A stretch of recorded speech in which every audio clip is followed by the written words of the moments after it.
My Friday nights consisted of pajamas, watching TV, just hanging out, catching up on my DVR and things like that.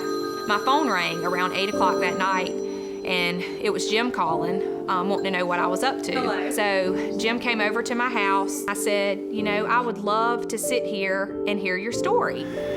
I said, you really want to hear all of the dirt of my story? And she said, I do. January the 18th of 2009, I find myself sitting in a drug treatment facility in Mount Airy, North Carolina. I'm thinking to myself, what have I done to my life to be sitting in this place and have lost everything? So I'm overcome with emotion, and earlier that day, these guys were telling me about this rock there that they called Prayer Rock, and they talked about how many people had found God there and that He was alive there, so real. And I busted out the doors of this meeting and I ran back to that place, and I was just overcome with emotion. I was just crying, sobbing, and for the first time, I fell to my knees and I prayed a prayer to God from my heart that I had never prayed before. And I told Him, God, I cannot do this alone. These guys tell me that you will help me through this. I don't know what that looks like, but God, I need you. And that night, something happened. Right then, something happened. While I was there for those 38 days, I realized that my house was repossessed. I had a work van at the time that had been repossessed. I'd lost 2 families at that time. I'd lost every material possession that I had.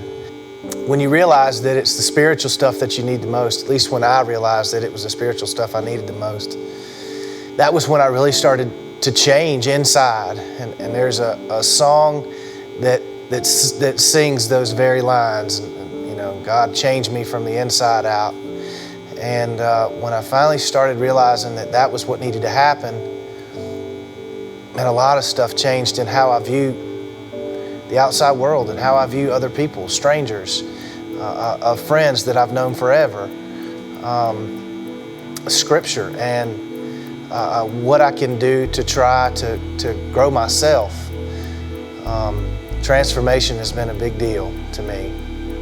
I'd been living sober for a few years. I ended up going to Africa on a mission trip that really changed my life. It wasn't long after that when I met Michelle in the choir and realized that the things that he had allowed me to experience were all prepping me for the life that I'm going to live today and that I'm living now. I heard all the details of his addiction and how it affected his marriages and how it affected his son, Charlie, how it affected his life, how he tore his family apart. It wasn't my place to judge Jim. Jim had been transformed by finding a relationship with Jesus. He had been transformed by finding his place at Brookwood Church. And to see the transformation in this man's life is just beautiful to me, just absolutely beautiful. And you fast forward our story another couple months, and Jim proposes to me in the same place where we had met at Brookwood, and we now have been married. We have a beautiful baby boy together named Cooper, and Cooper is just the light of my life. Jim is able to have a relationship and finally be a daddy that he wasn't in the past. He's now that man and that husband, and Jesus has truly used him and transformed his life into the man that he is now.